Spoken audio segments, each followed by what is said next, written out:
création d'entreprise pour une femme est plus difficile que pour un homme, mais quand même reste accessible.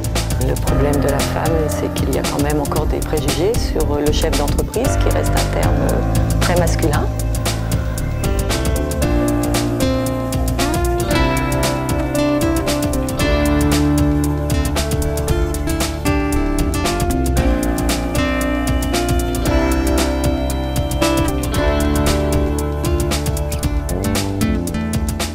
Le problème le plus important rencontré en couveuse, c'était d'apprendre à gérer mon temps, à m'organiser pour pouvoir créer mon activité. Le fait d'être à la maison, il fallait organiser un petit peu mon temps, ne pas me laisser déborder par la famille, par les enfants, les tâches ménagères. En fait, l'atelier sur le CIDFF m'a permis d'apprendre à gérer mon temps. On a quantifié le temps passé sur chaque tâche, notamment moi je suis à la maison, donc sur les tâches ménagères, sur le temps de sommeil aussi, le temps pour s'occuper des enfants. Donc justement, je me suis rendu compte que j'avais beaucoup moins de temps pour moi, pour créer. Donc il faut que je me prenne des créneaux horaires et je ne fasse que ça, je me consacre qu'à ça. Et c'est vrai que ça m'a permis de prendre conscience que si je voulais augmenter mon activité, il fallait absolument que je me trouve du temps à moi et pas me laisser déborder dans toutes les autres tâches.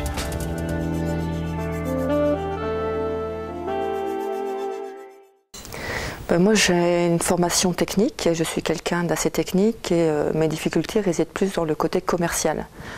Donc c'est vrai que j'angoisse facilement, donc c'était plutôt ce côté-là à développer pour permettre justement de créer mon entreprise.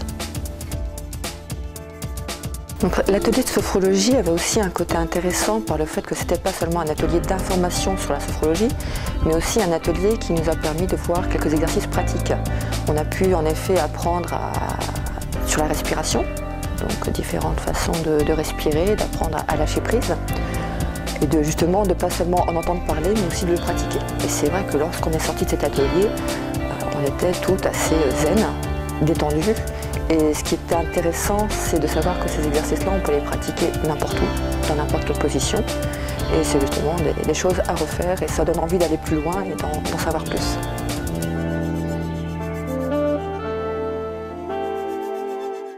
Le plus gros problème que j'ai rencontré, c'est un problème d'organisation entre ma vie personnelle et ma vie professionnelle. Parce que quand on travaille de chez soi, on aurait tendance par exemple à plus privilégier du ménage ou des choses comme ça. Donc s'aménager un coin de travail, c'est très important.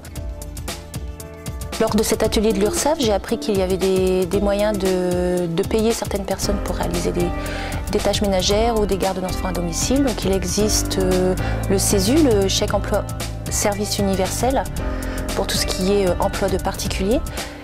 Et également, au point de vue professionnel, il existe le TZ, donc c'est le titre emploi service entreprise, pour pouvoir régler des salariés sans aucune démarche administrative contraignante.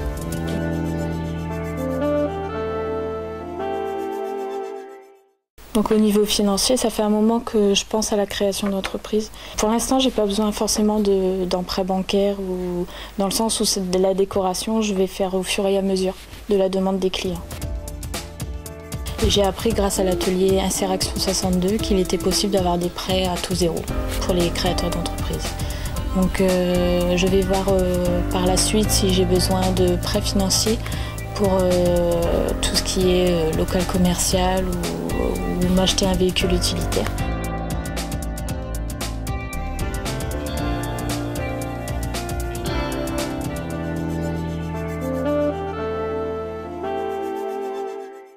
Quand j'ai créé mon entreprise, je me suis posé les questions concernant mon logement, puisque j'avais ma maison, je l'avais achetée, et puis mon régime matrimonial, parce qu'en étant mariée, quels étaient mes droits et mes devoirs? Si je divorçais, qu'arriverait-il à mon entreprise? Ou si mon entreprise capotait, qu'est-ce qui se passerait? Lorsque j'ai assisté à l'atelier avec le notaire, j'ai pu découvrir les régimes matrimoniaux et les incidences que ça pouvait avoir sur la création de mon entreprise. J'ai appris qu'il existait des solutions pour protéger mon patrimoine. Il est bien entendu que c'est peut-être pas suffisant, donc si j'ai encore besoin de renseignements, je n'hésiterai pas à aller consulter mon notaire.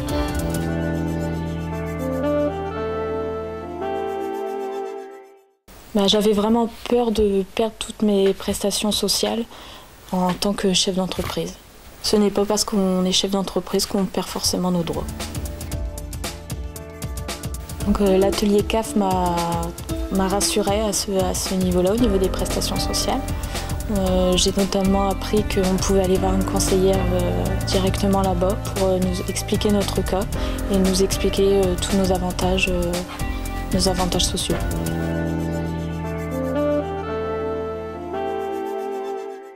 La couveuse d'entreprise m'a apporté beaucoup de choses techniques. C'est vrai que moi, je ne savais pas du tout comment gérer une entreprise, par quoi démarrer. S'il fallait démarrer par le travail ou s'il fallait démarrer par la prospection, voilà. Comment démarrer une entreprise. Donc j'ai apprécié dans la couveuse les entretiens individuels et les entretiens collectifs qui ont permis de rencontrer d'autres futurs chefs d'entreprise, de pouvoir exposer nos difficultés et de se soutenir et de comprendre qu'on n'était pas seul. J'ai passé une année en couveuse. Durant cette année, j'ai pu rencontrer diverses personnes, avoir un soutien psychologique. J'étais très seule à ce moment-là et j'ai rencontré beaucoup de femmes, très peu d'hommes. On sentait que les femmes avaient beaucoup besoin d'aide par rapport aux hommes. Peut-être est-ce une question de solitude, je ne sais pas, mais beaucoup de femmes en tout cas. Il suffit d'une personne qui vous fasse confiance pour que soi-même on prenne confiance en soi et que voilà. Et donc ce que j'ai aussi découvert en couveuse, c'est le réseau. Voilà, j'ai rencontré des personnes super intéressantes. Par exemple, on a fait un speed dating et c'est vrai que ça permet d'échanger et ça j'ai beaucoup apprécié.